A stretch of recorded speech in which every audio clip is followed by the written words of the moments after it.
नमस्कार, मैं तोशु दिवाकर और आप देख रहे हैं ARS न्यूज।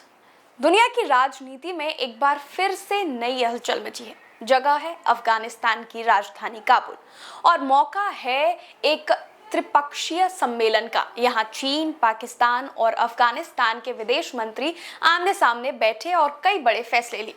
लेकिन इस बैठक की सबसे बड़ी गूंज सुनाई दे रही है भारत में। आखिर क्यों? आइए आपको आसान भाषा में समझाते हैं।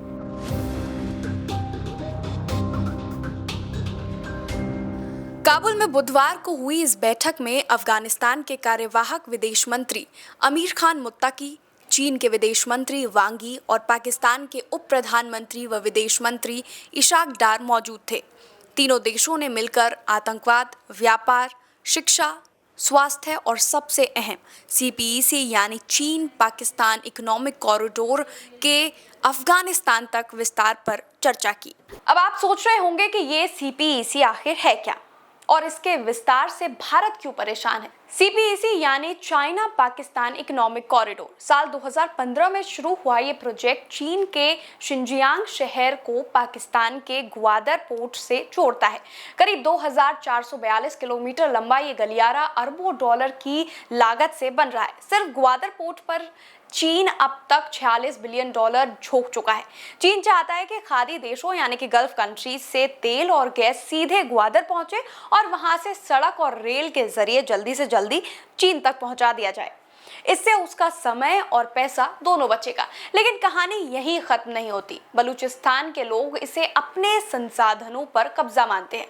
उनका आरोप है कि चीन और पाकिस्तान मिलकर उनके इलाके की दौलत को लूट रहे हैं। यही वजह है कि CPEC का लगातार विरोध होता रहा है और इस प्रोजेक्ट पर कई बार हमले भी हुए हैं। अब बड़ा सवाल, भारत क्यों इसका सबसे बड़ा विरोधी है? जवाब है क्योंकि ये प्रोजेक्ट पाकिस्तान अधिकृत कश्मीर यानी कि POK और अक्साई चीन से होकर गुजरता है। भारत का साफ कहना है कि यह उनकी संप्रभुता का उल्लंघन है। भारत हमेशा से कहता आया है कि POK उसका हिस्सा है और वहां चीन पाक का कोई भी इंफ्रास्ट्रक्चर प्रोजेक्ट पूरी तरह से गैर कानूनी है। यही वजह है कि नई दिल्ली लगातार इसका विरोध करती रही है।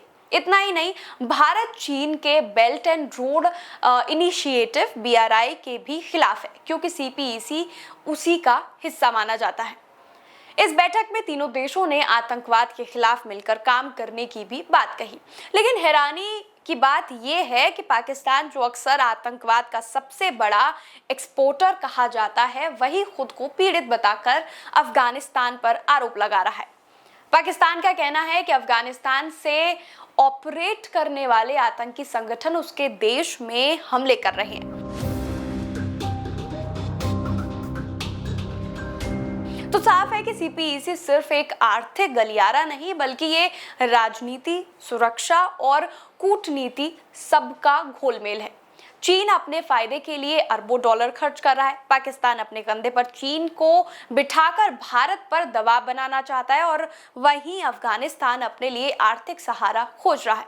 लेकिन सबसे बड़ा सवाल यही है, क्या CPEC का ये विस्तार वाकई तीनों देशों की किस्मत बदल देगा या फिर विवाद और आतंकवाद में उलझकर ये भी एक अधूरी कहानी बन जाएगा? फिलहाल के लिए इतना ही। बने रहिए ARS न्यूज के साथ।